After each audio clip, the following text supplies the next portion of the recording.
बेटी तो के हरनी उजियार भइल। बेटी तो के हरनी उजियार भइली।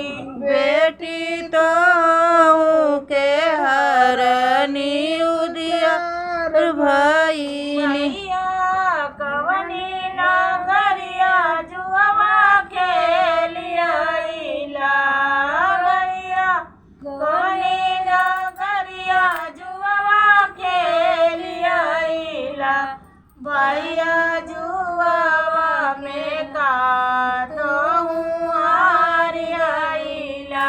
भैया जुआवा में काटो हार गइल।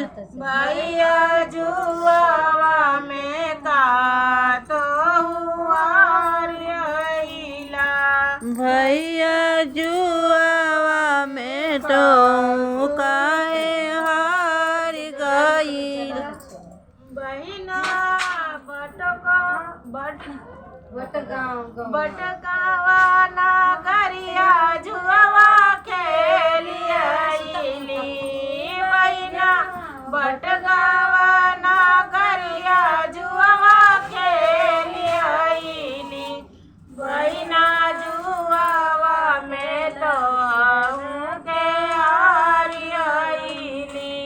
बहिना जुआवा में तो के हार गइल। बहिना जुआवा में तो के हार गइली। बहिना जुआवा में तो के हार गइल। घोड़वाया हथिया कहना हार आइला। भैया घोड़वाया हथिया कहना हार आइला। भैया अपने बहिन के काहे हार गइला। भैया अपने बहिन के काहे हार गइल। भैया अपने बहिन के काहे हार गइला।